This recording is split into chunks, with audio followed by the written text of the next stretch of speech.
Si je vous disais que l'événement de la résurrection de Jésus est si évident qu'il a toujours été sous vos yeux? Les consciences postmodernes semblent avoir de la difficulté à croire en la résurrection en raison de leur schéma préétabli du monde. Selon leur vision de celui-ci, qu'un mort revienne à la vie est une idée superstitieuse, non scientifique, voire même barbare. Cherchant à expliquer le monde uniquement par la matière, la science, les phénomènes naturels, la paire de lunettes postmodernes ne permet même pas de voir et de croire qu'un événement comme celui-ci aurait peut-être pu se passer dans notre monde. Pourquoi? Parce que la catégorie miracle n'existe pas, ne fait pas partie de son vocabulaire. Si, selon les dernières données observées, les morts ne ressuscitent pas, alors Jésus non plus n'est pas ressuscité. Pourtant, cette vision du monde naturaliste, matérialiste, entre en contradiction avec la nature qu'on observe chaque année autour de nous. Regardez dehors, c'est le printemps. Tout ressuscite d'un coup, tout revient à la vie. C'est le triomphe naturel de la vie sur la longue mort froide de l'hiver. Tout ce qui semblait inerte et enterré reprend vie de manière assez surprenante. Les feuilles, les fleurs, les insectes, les oiseaux recommencent à chanter, les animaux sortent de leur hibernation, même que les grenouilles se remettent à croisser. C'est-tu pas beau, ça? Et c'est tout à fait naturel et observable comme phénomène. Tranquillement, on va voir des bourgeons apparaître sur les arbres, et après des feuilles, des fleurs, alors qu'à peu près tous les arbres, sauf les sapins, paraissaient morts de mort durant tout l'hiver.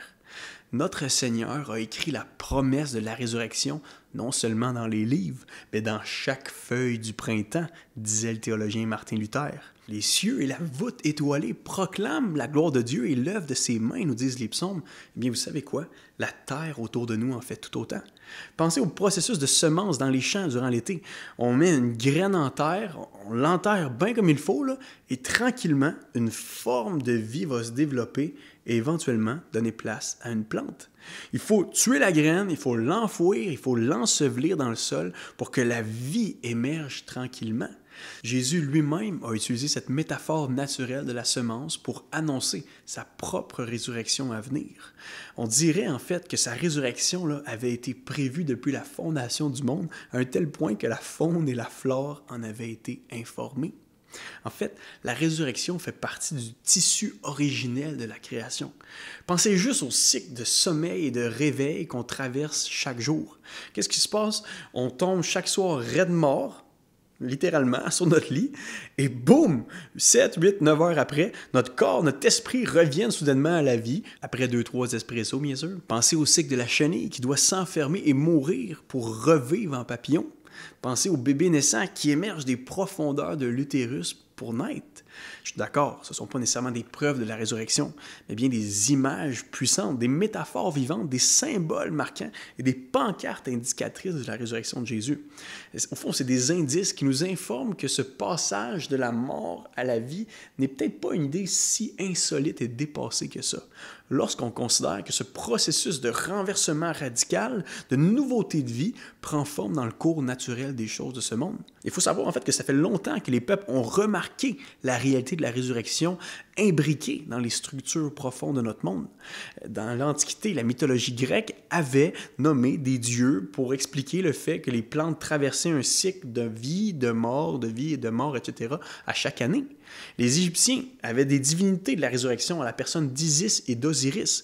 Donc, c'est pas nouveau comme découverte. L'idée d'une résurrection a été tirée par plusieurs peuples du monde juste en observant le livre ouvert de la nature. Mais cette idée de la résurrection ne surgit pas seulement dans la nature, elle est aussi omniprésente dans nos consciences individuelles et collectives. On regarde les arts, la culture, le cinéma, la littérature, la psychologie, la philosophie, tous ces domaines-là en témoignent. Le concept d'une nouvelle vie, par exemple, d'un nouveau départ ne cessera jamais d'être populaire pour soulager les âmes lourdes. La notion d'un renouveau ou d'une renaissance traverse les toiles de peinture autant que les musiques populaires. Après avoir affronté courageusement l'adversaire et frôlé la mort, qu'est-ce qui se passe? Les super-héros d'Hollywood reviennent à la vie et surprennent leur ennemi par un retour inattendu. Dans son essai du conte de fées, Tolkien, l'auteur du Seigneur des Anneaux, explique pourquoi les gens peuvent dépenser autant d'argent et de temps à lire ou regarder des histoires comme celle-ci, des histoires fictives. Ces narratifs-là, dit-il, nous fascinent, nous charment parce qu'ils viennent satisfaire des désirs bien ancrés en nous que la modernité n'a pas su étouffer. Et parmi ces désirs, il y a celui d'échapper à la mort, le désir le plus ancien et le plus profond de tous les temps, dit Tolkien. On se l'avoue pas trop entre nous, mais la mort nous dérange encore. Et les histoires qui offrent un dépassement de celle-ci viennent révéler et réveiller nos espoirs. La résurrection, en fait partie de la conscience de chaque être humain comme étant le narratif, le schéma par excellence. On a vraiment la pâle impression que l'amour vaincra la haine, que la lumière surplombera les ténèbres, que la justice est plus réelle que les horreurs du mal, que la force de la vie est plus puissante que celle de la mort, que l'éternité est plus enviable que le néant et que notre fin ne sera pas la fin. Mais ces espoirs enfouis de l'être humain ne restent que des souhaits, des vœux pieux, du positivisme flottant si Jésus n'est pas revenu à la vie le troisième jour. Rien ne nous indique que ça vaut la peine et que c'est raisonnable de les entretenir. Mais si le tombeau est vide et que les premiers témoins oculaires ont dit la vérité au sujet de ce Nazaréen-là, ça veut dire qu'il y a de l'espoir pour notre monde, pour nous, pour toi. Ça veut dire que nos espoirs ont de la chair et des os, c'est de l'histoire, que toutes ces aspirations profondes à la vie sont garanties, confirmées par la résurrection historique et physique de Jésus. Et une dernière petite question pour terminer. Est-ce qu'il y a vraiment quelque chose de surprenant dans la résurrection de Jésus? Est-ce que vraiment c'est surprenant? Si Dieu existe, qui est la main tendue à l'origine de l'univers entier, la résurrection, c'est un jeu d'enfant pour lui. Venant du Dieu qui appelle les choses qui ne sont point comme si elles étaient, c'est un pet dans l'eau de ressusciter son Fils. Cet être éternel qui a lui-même inventé et appliqué les lois de la nature peut tout à fait décider d'intervenir dans celle-ci, d'aller jouer dans les paramètres, de faire ce qu'il veut dans notre monde.